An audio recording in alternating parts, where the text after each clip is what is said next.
agreed to a draw in this position? It should be. About to Point say that out, something, but would I you? forgot what I was about to say. Goodbye and next game. 3 draws now. Yeah, it's like, these guys have the best win rates in chess.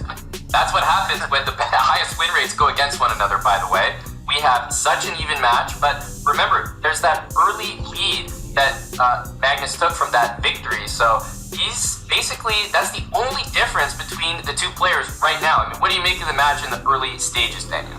Yeah, I mean, it's fascinating that every single game has started out as a Rui Lopez. That in and of itself is an interesting little factoid. I don't know if we've ever had an SCC game where the first 5 games were the same opening from both sides. But to answer your question, Amon, it is a balanced match. I think we are going to see more excitement in these games as the match heads down the stretch, especially if one player develops a 2 or 3 point lead, because his opponent will then have no choice but to take a little bit more risk. But I still think we're less than halfway through the 5-minute portion. The players are still in the kind of settling in phase. They don't want to take too many big risks. I think that's totally understandable if you put yourself in their shoes.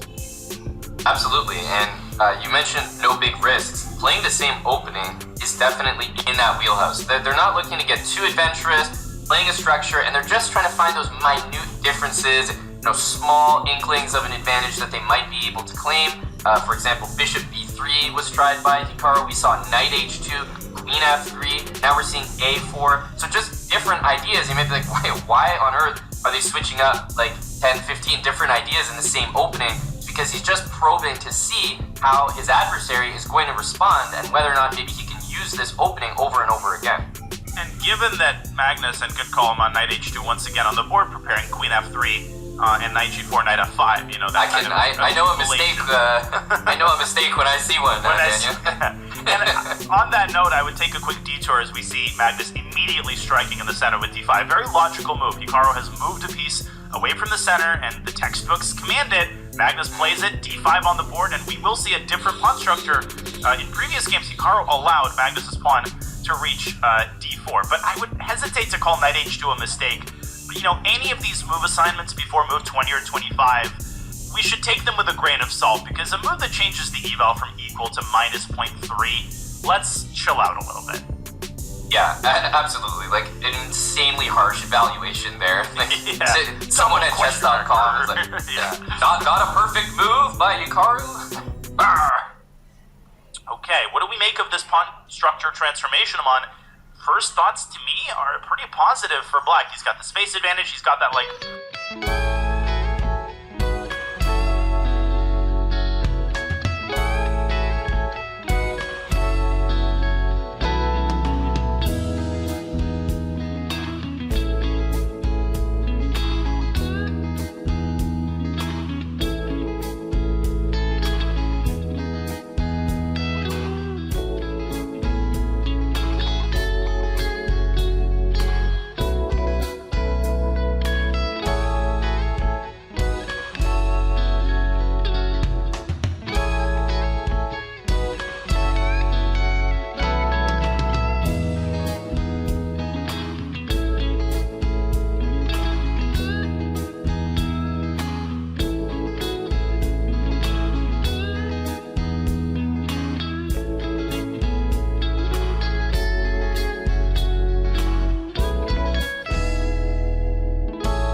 because, okay, technically black is up a pawn, but because of white's monopoly over all the light squares, I don't honestly see a world in which Magnus develops serious winning chances, although that's a very dangerous thing to say when you're watching Magnus in any endgame. That's right, because, I mean, Magnus is probably thinking to himself, okay, opposite bishops, but I have that one extra pawn, and that's why I think Hikaru has quickly gone for bishop b5, closing this open file, and saying, look, you pretty much got it taken.